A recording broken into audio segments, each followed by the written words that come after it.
여기 33절에 보면 예수님께서 다시 한 비유를 들으라 이렇게 하시면서 이제 비유를 말씀해 주십니다. 그러니까 이 비유는 지금 첫 번째로 하시는 비유가 아니라 이것이 어떤 비유에 이어서 나오는 비유라는 것을 우리는 알 수 있습니다. 뭐 그 내용은 앞에 내용을 보면 또 금방 알 수 있죠. 그래서 우리가 지난 시간에는 두 아들의 비유를 우리가 보았습니다. 그 비유를 예수님께서 말씀해 주셨는데 그 비유는 왜 나왔는가 하면 바로 23절에 제기된 대제사장들과 백성들의 장로들이 한 예수님께 드린 질문 때문입니다. 그게 뭐 있죠?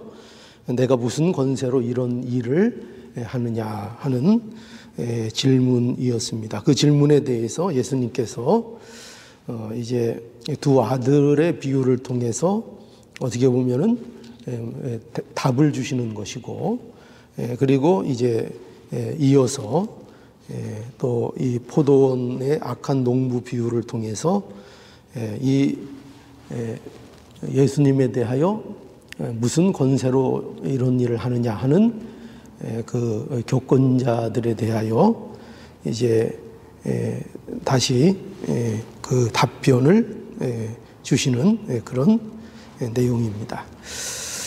그래서 이 내용이 무엇인가 하면 이 비유의 내용을 우리가 봐야 되겠는데요. 이 비유의 내용을 보면 우리가 그렇게 이해하는데 어려운 비유는 아닙니다. 여기 그 한 집 주인이 포도원을 만들고 그 농부들에게 세를 주고 타국으로 갔다 이렇게 되어 있습니다. 그리고 이제 실과 때가 되었다. 그러니까 뭔가 결실을 해서 그 주인에게 세를 바칠 만한 때가 되었을 때에 이제 이 주인이 세를 받기 위해서 자기 종들을 이제 이 농부들에게 이제 보냈습니다. 그런데 이 농부들이 종들을 죽인 것입니다. 그래서 여기 35절에 보면 이렇게 되어 있습니다. 농부들이 종들을 잡아 하나는 심히 때리고 하나는 죽이고 하나는 돌로 쳤거늘 이렇게 설명하고 있습니다. 우리는 이런 내용을 보면 금방 우리가 이렇게 느낄 수 있죠. 어떻게 이런 일이 있을 수 있는가? 그렇죠? 어떻게 이런 일이 상식적으로 가능한가? 그 세를 받으러 온 종들이 있으면 그 때가 되었으니까 그 세를 다 주면은 뭐 아무 문제가 없을 것 같은데, 그렇죠? 그런데 이 농부들이 그렇게 하지 않고 종들을 여기 보면은 때리고 죽이고 또 돌로 치고 이렇게 했다는 것입니다. 근데 또 보면은 이 주인이 이것으로 끝난 것이 아니라 여기 주인도 보면은 주인의 행동도 잘 이해가 안 갑니다. 이 주인이 우리가 보통 이런 상황이면은 당연히 어떻게 되겠죠? 벌써 뭔가 이 주인도 대책을 세우고 그리고 무슨 일을 벌려야 할 것 같은데, 근데 이 내용은 그렇게 내용이 전개되지 않고 이 비유는 주인이 또 다른 종들을 또 보냅니다. 처음보다 더 많이 보냈다. 여기 36절에 보면 다시 다른 종들을 처음보다 많이 보내니 하면서 더 많은 종들을 또 이렇게 보냈습니다. 그런데 그래서 그들이 세를 바쳤는가? 그렇지 않고, 그런데 어떻게 했다고요? 그들도 때리고 죽이고 돌로 쳐서 그들도 또 똑같이 그렇게 했습니다. 그래서 이제 주인은 이제 이렇게 종들을 보내서는 안 되겠다 해서 누구를 보냅니까? 이제 여기 비유대로 자기 아들을 이제 보냅니다. 그러니까 주인은 이 아들을 보내면 이 문제가 해결될 것이라고 이렇게 생각해서 보내는 것으로 되어 있습니다.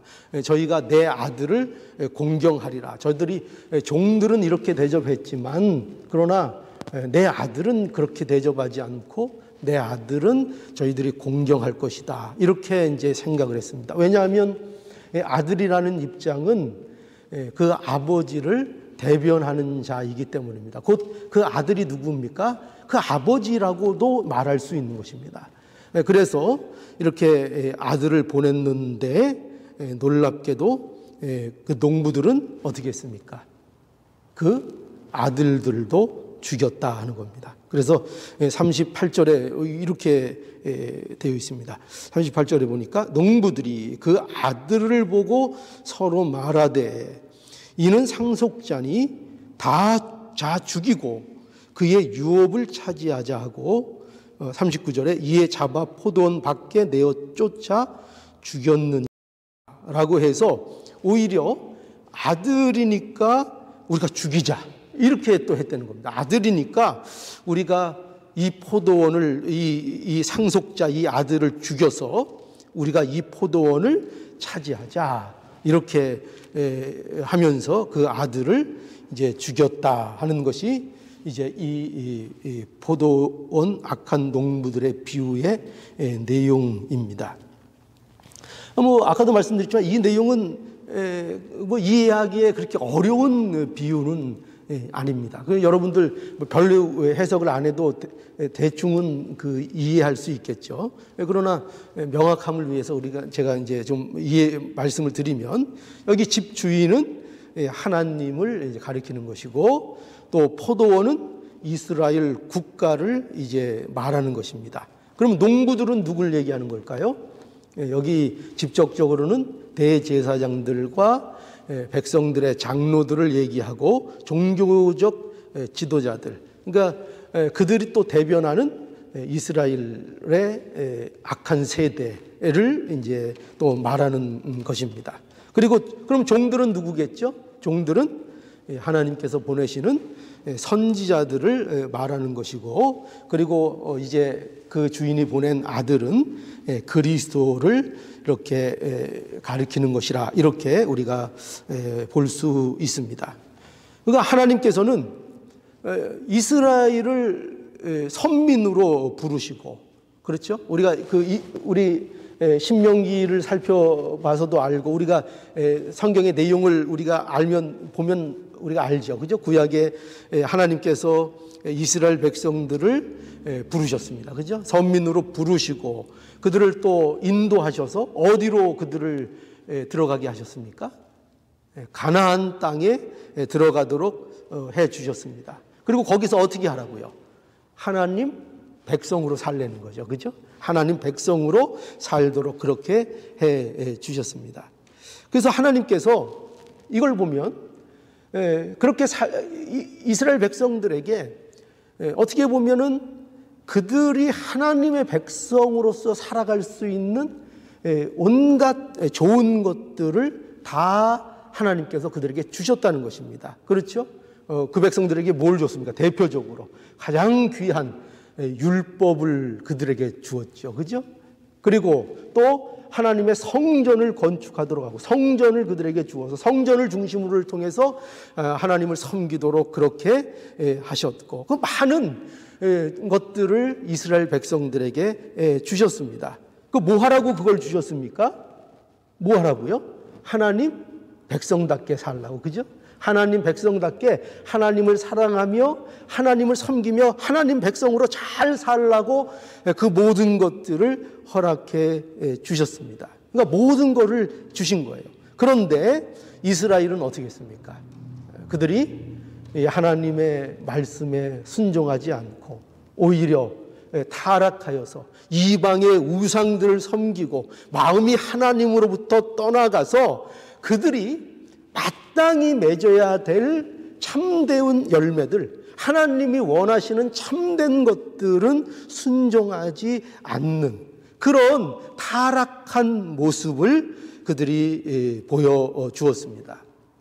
그래서 우리가 잘 아는 그 이사야 5장에 가보면 이런 내용에 대해서 우리 구약에 미리 벌써 잘 묘사가 되어 있습니다. 이사야서 5장 1절에서 2절에 가보면 여기 이렇게 되어 있습니다. 내가 나의 사랑하는 자를 위하여 노래하되 나의 사랑하는 자의 포도원을 노래하리라. 나의 사랑하는 자에게 포도원이 있음이며 심히 기름진 사내로다. 그 포도원을 어디에다가 주셨다고요? 기름진 산에다 주었고, 또 땅을 파서 돌을 제하고 극상품 포도나무를 심었도다. 그러니까 그 땅을 잘 이렇게 옥토가 되도록 잘 기경을 하고 돌을 제해가지고 거기다가 또 뭐를 심어 주셨습니까? 극상품 포도나무를 심었다는 거예요. 그리고 그것으로 끝난 게 아니라 그 중에 망대를 세웠고 또 그 안에 술투를 팠도다. 이렇게 말씀합니다. 그래서 왜 이렇게 하셨다고요? 이렇게 하신 목적이 뭐예요? 왜 이렇게 했을까요? 목적은 뻔하죠. 뭐라고요? 좋은 포도 맺기를 바랬기 때문입니다. 그래서 좋은 포도 맺기를 바랬더니 그런데 결과가 뭐였다는 겁니까? 들포도를 맺혔도다. 이렇게 말씀하고 있습니다. 그래서 계속 그 밑에 보면은 이런 말씀이 이어집니다. 대저 만군의 여호와의 포도원은 이스라엘 족속이요 그의 기뻐하시는 나무는 유다 사람이라. 그들에게 공평을 바라셨더니 도리어 포악이요 그들에게 의로움을 바라셨더니 도리어 부르짖음이었더라. 이렇게 말씀하고 있습니다. 그러니까 하나님께서는 이스라엘 백성들에게 온갖 좋은 것들을 다 준비해서 주셔서 그들로부터 하나님 백성답게 살라고, 그래서 그들에게 뭐가 나오기를 원하셨다고요? 그들에게 공평이 이루어지고 그들에게 의가 이루어지고 그 나라가 정말 하나님을 진심으로 섬기는, 하나님을 사랑하는 그런 백성으로 살기를 원하셨는데, 그런데 결과가 없었다는 것입니다. 의도 없고 공평도 없고 포악과 불의만 가득한 그러한 백성이 되었다 하는 것입니다. 그래서요, 예수님께서 이 비유를 말씀하신 후에, 이렇게 비유를 말씀하신 후에 이제 이 대제사장들과 백성들의 장로들에게 이제 물으십니다. 어떻게 물으시는가 하면은 거기 40절에 보면 이렇게 되어 있습니다. 40절. 그러면 포도원 주인이 올 때에 이 농부들을 어떻게 하겠느뇨? 이렇게 이제 질문을 하십니다. 그럴 때 이 대제사장들과 백성들의 장로들의 입에서, 그들의 입에서 직접 나오는 말이 무엇이었는가 하면 이렇게 돼 있죠. 저희가 말하되 이 악한 자들을 진멸하고 포도원은 제때의 실과를 바칠 만한 다른 농부에게 새로 줄지니이다. 이렇게 이제 대답을 한 겁니다. 그러니까 참 재밌죠? 예수님께서는 이 비유를 통해서 지금 누구에 대해서 말씀하고 계신 거예요?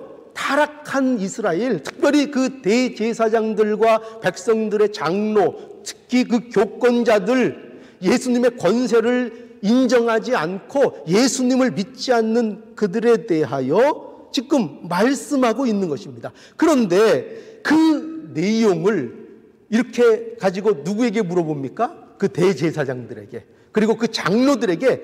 그러면 이 농부들을 이 주인이 어떻게 하겠느냐 하니까 그들의 입을 통해서 이 말이 나오는 겁니다. 어떻게 해요? 그들은 마땅히 진멸돼야 됩니다. 그러니까 자기들이 자기들에 대해서 이렇게 얘기하고 있는 거예요. 그죠? 마땅히 진멸돼야 합니다. 그들은 악하다는 것입니다. 그들은 악하다는 것입니다. 그들은 마땅히 진멸돼야 한다는 것입니다. 또 포도원은 어떻게 해야 된다고요? 제때의 실과를 바칠 만한 다른 농부들에게 세를 주어야 한다고 그들이 말을 하는 것입니다. 자, 이것이 이제 오늘 이 비유를 통해서 예수님께서 의도하고 있는, 또 말씀하시는 내용입니다. 그래서 이 예수님께서 이 포도원의 악한 농부 비유를 통해서 결국 무엇을 우리에게 말씀하시라고 하시는가 하면, 그거는 우리가 분명하게 볼 수 있죠. 뭐죠? 하나님께서 타락한 이스라엘에 대해서 말씀하고 있고 그 타락한 이스라엘을 심판하신다는 것입니다. 그 심판이 너무나도 마땅한 것이다라는 것을 말씀하고 있습니다.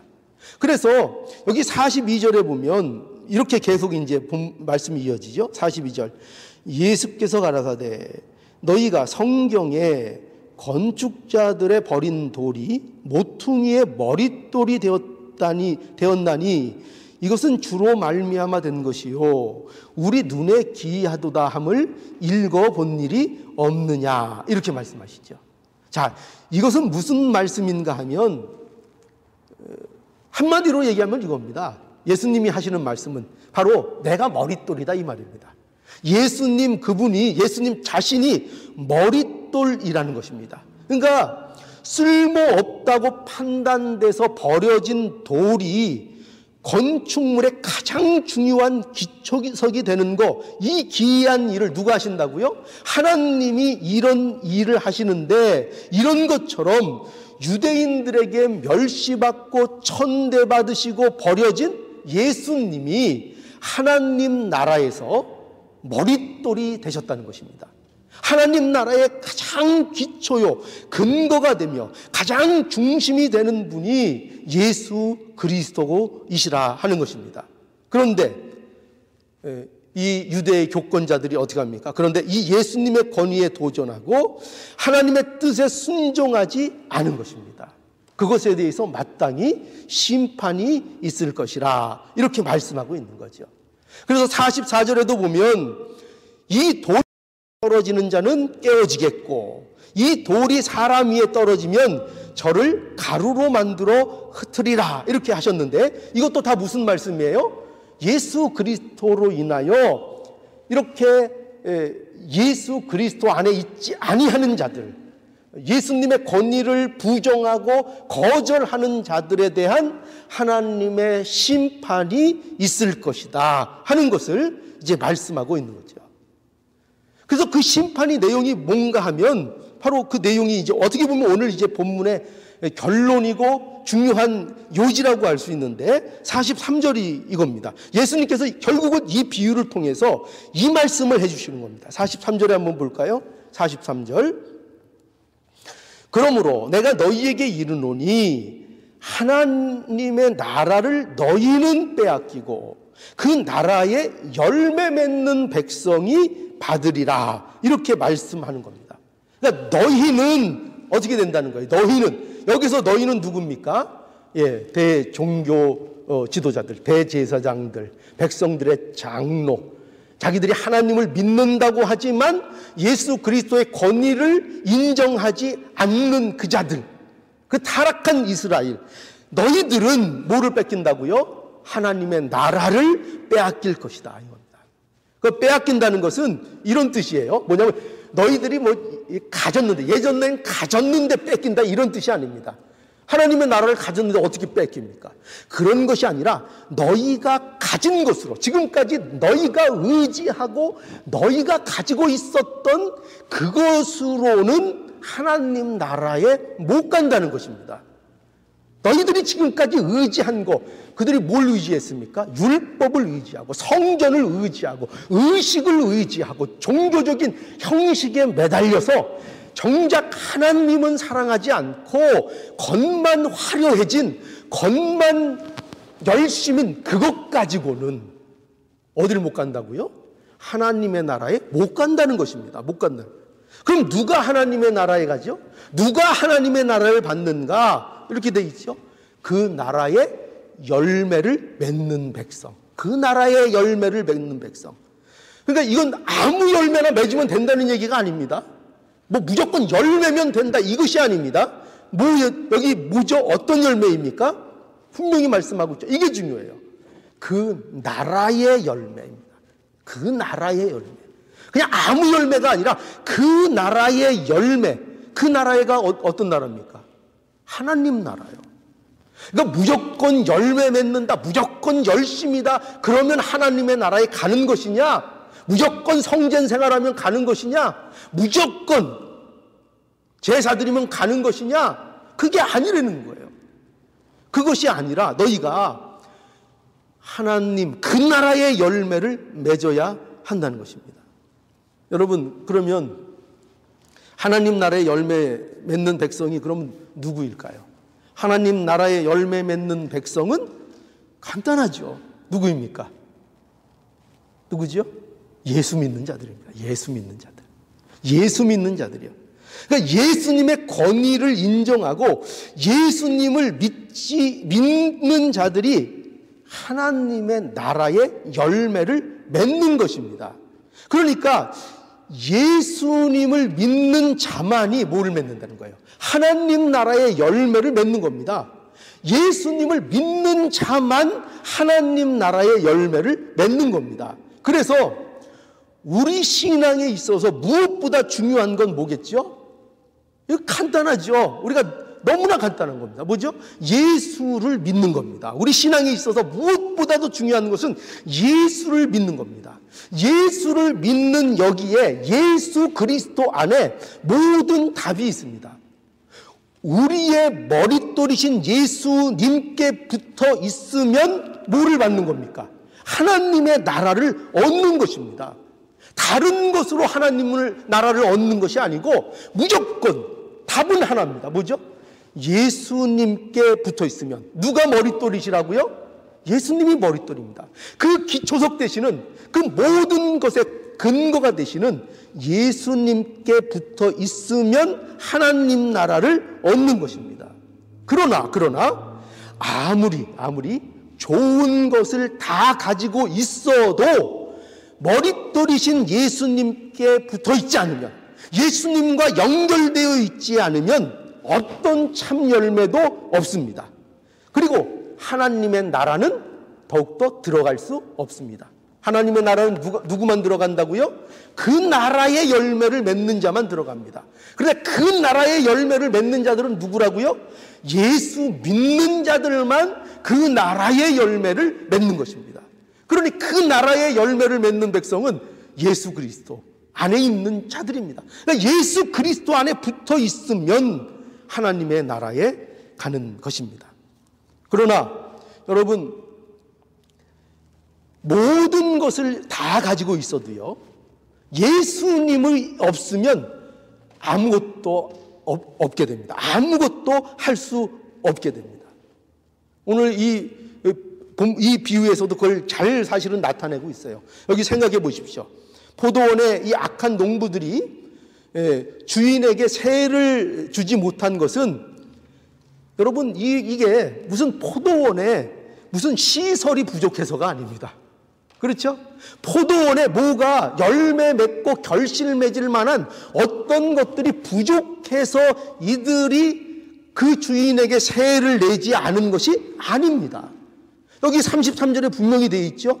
자, 여기 보세요. 다시 한 비유를 들으라 하면서 한 집 주인이 포도원을 만들고 산울로 두르고, 산울로 둘렀다는 것은 울타리를 쳐줬다는 거예요. 그 짐승들이 침입하지 않도록, 그 결실이 그것이 해치지 않도록 울타리를 잘 쳐주고, 거기에 또 뭘 했어요? 거기 즙자는 구유를 파서 시설도 얼마든지 그것을 소출을 얻어가지고 그 소출을 가지고 그것을 가지고 일을 해서 세줄 만한 결실을 만들어낼 수 있도록 즙자는 구유도 파서 만들어 놔주고, 또 거기다가 뭐도 세웠습니까? 망대도 짓고, 그죠? 망대를 지어서 이제 또 멀리에서 누가 침입하는가 안 하는가, 이걸 헤아르는 사람이 있는가, 망치는 이 포도원을 망치려는 짐승이 들어오지 않는가, 이런 것들을 다 감시할 수 있는 망대까지 지어 줬다는 것입니다. 그리고 타국에 간 겁니다. 그걸 세로 주고. 그러니까 타국을 가서 금방 또 종들을 보낸 게 아니에요. 그게 아니고 충분히 열매를 맺을 만한 그 때가 되었을 때에, 충분히 결실할 때가 되었을 때에 예수님, 이 집주인이 세를 받기 위해서 보낸 것입니다. 그런데 어떻게 했다고요? 그 악한 농부들이 안 준 겁니다. 안 준 겁니다. 어떻게 보면 그들은 주지를 못한 겁니다. 줄 수 없는, 정확하게 말하면 주지 못한 겁니다. 왜 그럴까요? 왜 그런가? 그것이 바로 그들의 본성이기 때문입니다. 문제는요 뭐냐? 문제는 뭐냐? 환경이 아닌 거예요. 문제는 조건이 아닌 거예요. 그들에게 어떤 시설이 부족했던 게 아닌 거예요. 그들에게 참 그거를 맺을 만한 환경 같은 것이 조성되어 있지 않은 것이 아니라 이유는 뭐냐? 그들이 농부들이 주인을 존중하지 않은 것입니다. 주인을 존중하지 않은 거예요. 주인을 업신여긴 것입니다. 그래서 그들의 그 악한 본성, 그들이 악해서 그들은 아무도 이 세를 그 종들에게 주지 않고 오히려 어떻게 했습니까? 종들을 죽이고 그 아들마저도 죽인 것입니다. 왜요? 그들은 참된 결실을, 주인이 원할 만한 참된 결실을 만들어내지 못하기 때문입니다. 그들은 만들어내지 못하기 때문입니다. 여러분, 이것이 굉장히 중요합니다. 그래서 이 면에서 사실은 이 비유가 언뜻 보면은 쉬운 것 같지만 굉장히 중요하고 어려운 면이 있습니다. 뭐냐면, 그래서 이것은 우리에게 뭘 보여주는가 하면은 인간은 결국 어떤 것이냐? 우리의 타락한 인간의 모습이 어떤 모습이냐 하면 참된 열매를 무엇으로도 맺을 수 없는 존재들이라는 것입니다. 심지어 뭐로도요? 율법으로도요. 율법은 좋은 겁니까? 나쁜 겁니까? 율법은 좋은 것입니다. 하나님께서 그 율법을 복된 것으로 그 이스라엘 백성들에게 준 것입니다. 그러나 그 율법을 가지고도 뭘 만들어내지 못한다고요? 참된 열매를 그들은 만들어낼 수 없는 것입니다. 오히려 유대인들은 율법을 가지고 오히려 어떻게 했습니까? 율법을 가지고 어떻게 했죠? 죄 짓는 도구로 사용했습니다. 오히려 그들에게 율법은 어떤 것이었는가? 죄를 짓는 도구가 되었습니다. 마치 목과 같은가 하면은요, 마치 좋은 칼이 악당에게 쥐어진 것과 같은 것입니다. 칼은 얼마든지 좋은 일에 쓰일 수 있는 것입니다. 그죠? 좋은 칼, 정의로운 칼이 될 수 있는 것입니다. 우리가 누구에게 칼을 준다, 그 칼로 좋은 것을 하라고 주는 칼일 것입니다. 그렇죠? 정신 나간 사람이 아니면 좋은 의미의 칼일 것입니다. 그런데 그 칼을 가지고 뭐를 한다고요? 사람을 할 줄 아는 게 사람을 해치는 일밖에는 할 줄 모른다 하는 것입니다. 이것이 인간이 처한 상태인 것입니다. 그래서 여러분, 예수님이 없으면 어떤 일들을 하게 되는가? 하나님의 이름으로 사람들을 죽이는 것입니다. 여러분, 이게 종교의 무서움입니다. 그러니까 우리가 하나님을 믿는다, 우리가 율법을 가졌다, 우리가 성전 생활을 한다, 그러는 열심을 가지고 있으면서도 그 안에 누가 없으면요? 예수 그리스도를 만나지 못하면요, 예수님이 그의 삶에 있지 않으면요, 그 하나님 섬긴다는 것 가지고, 그 성전 생활 한다는 것 가지고, 그 내가 율법을 안다는 것 가지고 뭘 한다고요? 사람을 죽인다는 겁니다. 사람에게 상처를 준다는 것입니다. 사람에게 그렇게 한다는 것입니다. 그래서 여러분, 예수님이 없으면 이렇게 무서운 일이 벌어지는 거죠. 누가 이 모습을 우리에게 잘 보여줬습니까? 바울이 그랬죠. 그렇죠? 바울이 하나님에 대해서 얼마나 열심을 가진 자였습니까? 그토록 하나님께 대해서 열심을 갖기가 힘듭니다. 그런데 그 열심을 가지고 어떤 일을 했습니까?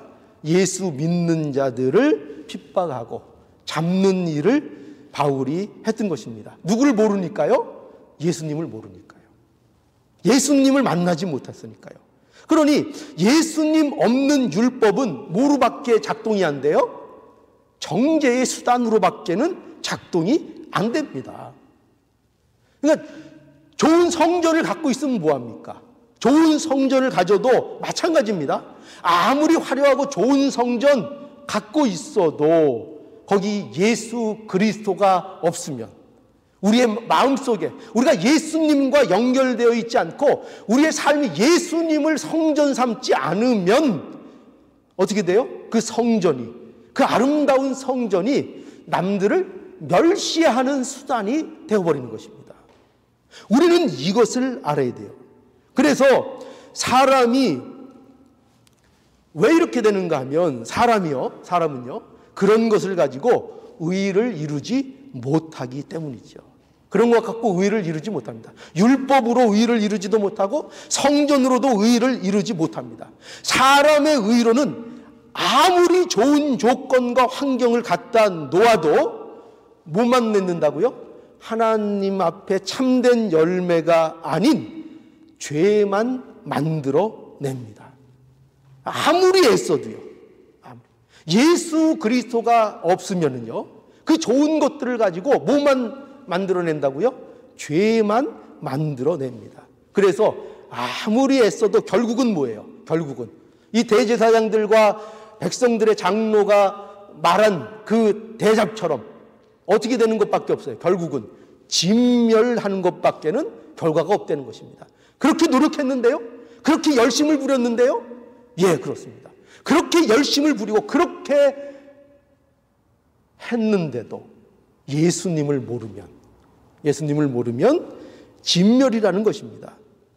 하나님의 나라의 열매를 만들어내지 못한다는 것입니다. 하나님의 나라를 받을 수 없다는 것입니다.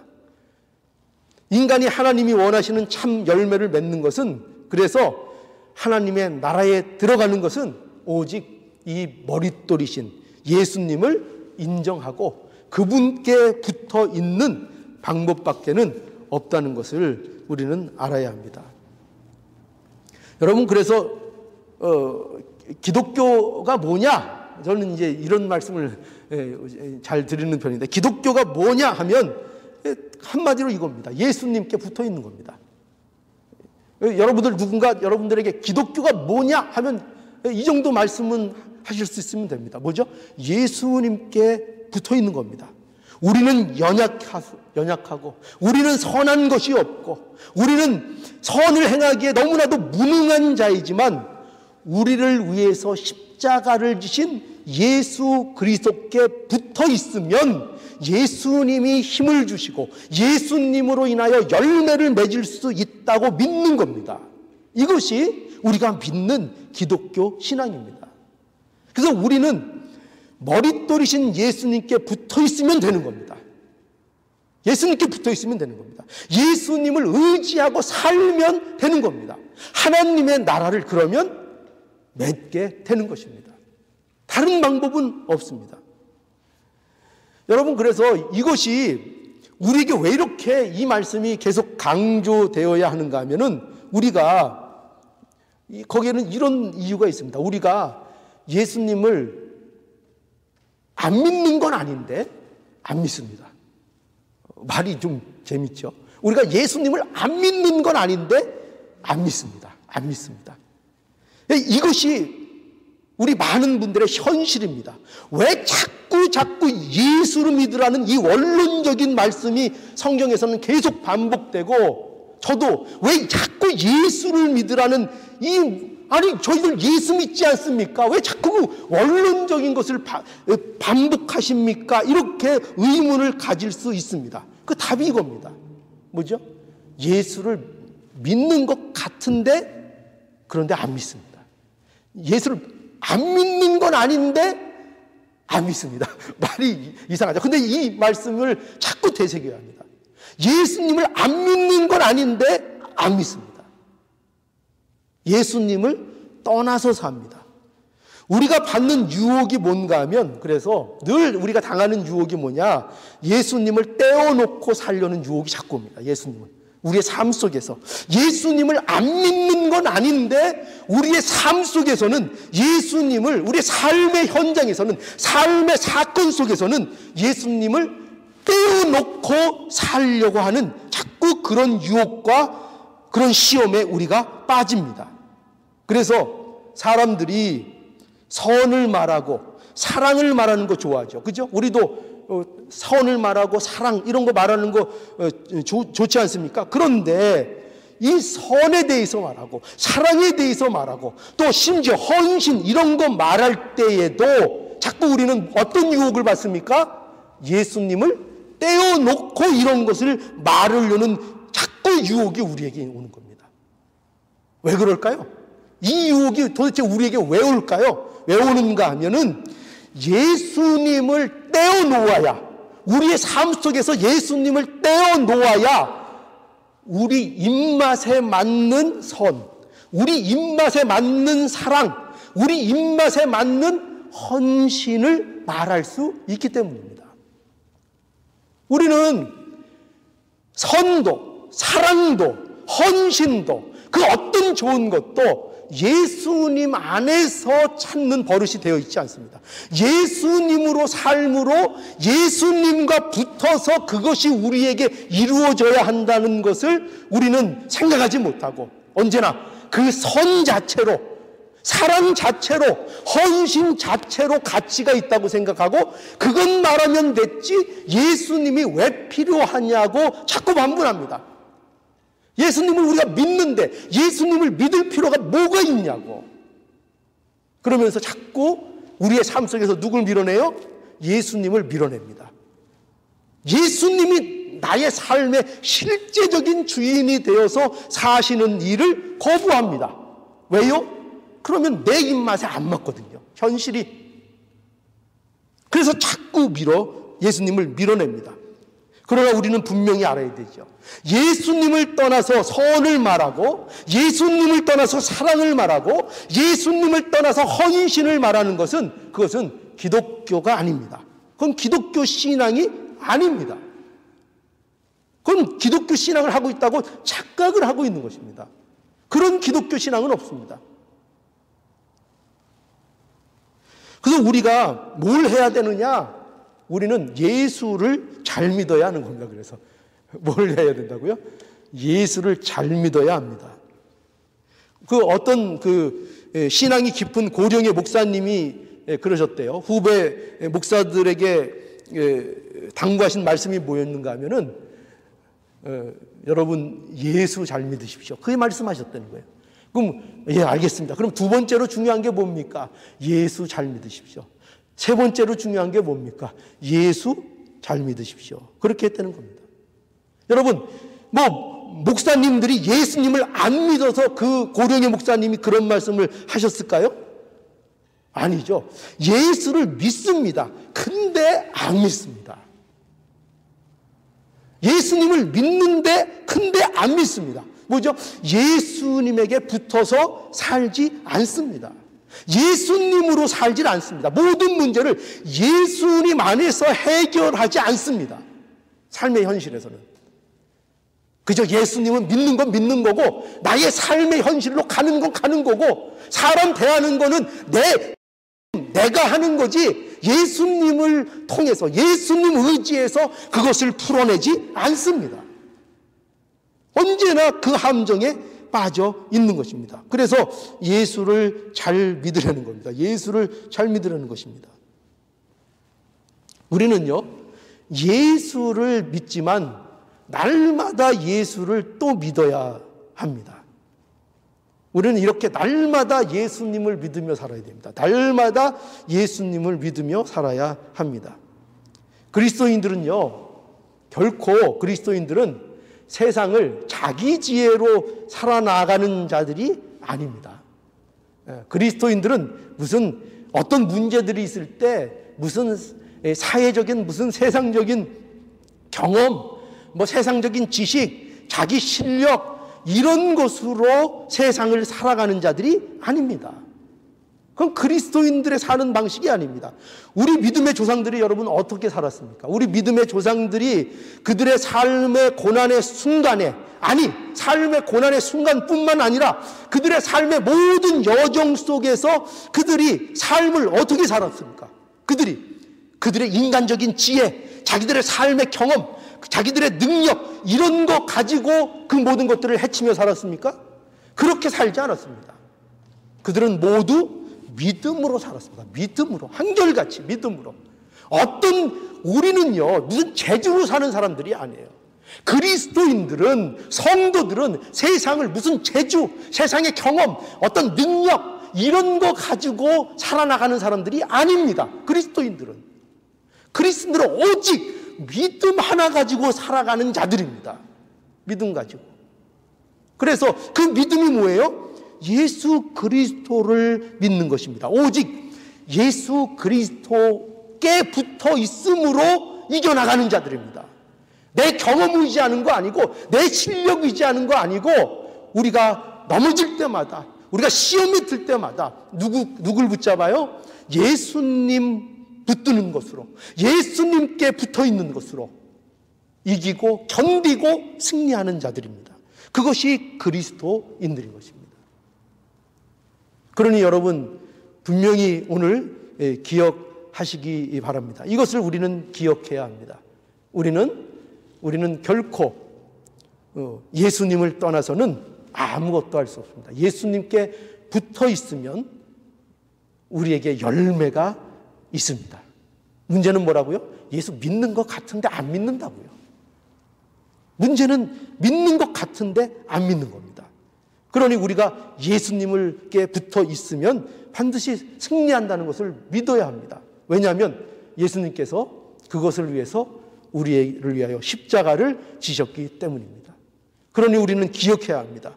우리의 머릿돌이신 예수께 붙어서 예수님이 주신 것으로 살면 우리의 삶이 무엇이 되겠습니까? 하나님의 나라가 되는 것입니다. 하나님의 나라가 우리에게 임하는 것입니다. 먼 데 있는 것만이 아니라, 우리가 앞으로 갈 하나님의 나라가만 있는 것이 아니라, 우리가 이렇게 예수님께 붙어 삶으로 인하여 우리의 삶 속에서 하나님의 나라가 우리 안에 임하는 것입니다. 그 나라를 우리는 살아야 하는 것입니다. 그 나라를 사는 저와 여러분들의 복된 인생이 되기를 오늘 이 말씀을 통해서 간절히 주 안에 있는 나에게 단 근심이 있으랴 십자가 밑에 나가 내 짐을 풀었네. 주님을 찬송하면서 할렐루야 할렐루야 내 앞길 멀고 험해도 나 주님만 따라가리. 그 두려움이 변하여 내 기도 되었고 전날의 한숨 변하여 내 노래 되었네. 주님을 찬송하면서 할렐루야 할렐루야 내 앞길 멀고 험해도 나 주님만 따라가리. 내 주는 자비하셔서 늘 함께 계시고 내 궁핍함을 아시고 늘 채워주시네. 주님을 찬송하면서 할렐루야 할렐루야 내 앞길 멀고 험해도 나 주님만 따라가리. 내 주와 맺은 언약은 영불변하시니 그 날아가기까지는 늘 보호하시네. 주님을 찬송하면서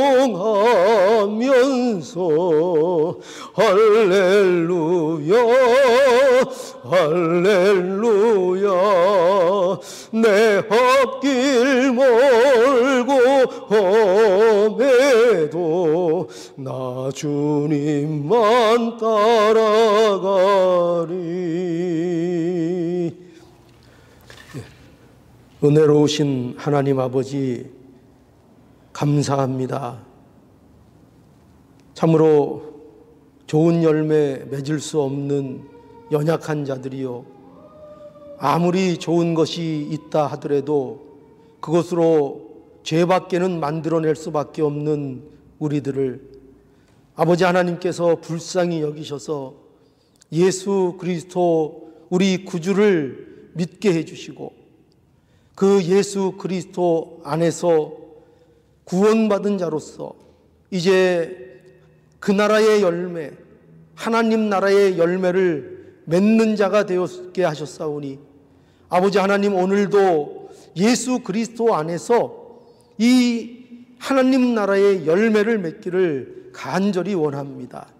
아버지 하나님, 과거에는 맺을 수 없었던 그 열매들, 돌이키는 길에서 돌이킬 수 없었던 완악한 마음들, 겸손하지 못했던 마음들, 사랑하지 못했던 마음들, 그 모든 예전에 불가능으로 이름표 붙었던 그 모든 것들이 예수 그리스도 안에서 우리에게 가능한 것이 되었게 하셨사오니 아버지 하나님, 이것을 오늘 믿고 예수 그리스도 안에서 우리 머릿돌 대신 예수 그리스도 의지함으로 이 모든 것 이루어 나가는 복된 인생이 되기를 간절히 원합니다.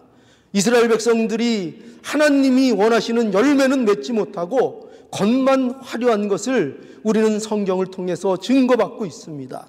아버지 하나님, 우리의 삶이 이러한 삶이 되지 않도록 하나님 늘 깨워주셔서 우리의 삶 속에서 하나님이 원하시는 참된 열매가 맺어지도록 아버지 하나님 도와주시고 은혜를 베풀어 주시옵소서. 오늘도 하나님의 말씀으로 인하여 우리가 깨어지고 하나님 말씀에 합당한 열매들을 맺는 아름다운 복된 심령들이 모두 되게 하여 주시옵소서. 아버지 하나님, 몸으로 마음으로 병든 우리 성도들이 있습니다. 아버지 하나님, 그 마음에 찾아가 주셔서 우리 예수 그리스도 안에서 모든 것이 회복되고 모든 것이 강건해지는 놀라운 은혜가 임하도록 도와주시옵소서. 예수님의 이름으로 기도하옵나이다. 아멘. 광고 또 드리겠습니다. 이번 주간 믿음의 가정을 위해서 기도해 주시기 바랍니다. 이번 주간은 김인식 목사 저희 가정을 위해서 기도해 주시기 바랍니다. 또 병중에 있는 또 성도들, 또 마음에 여러 가지 어려움을 겪고 있는 우리 성도들을 위해서 기도해 주시기 바랍니다.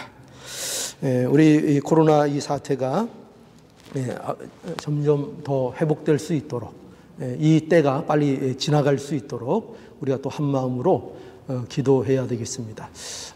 우리가 기도해야 된다 늘 말은 하지만, 그리고 이 모든 어려움들이 결국은 하나님의 주권에 달렸다, 이렇게 우리가 이론적으로는 알지만 그거 아는 것만큼 하나님 앞에 실제적으로 부르짖지는 않는 것 같이 보입니다.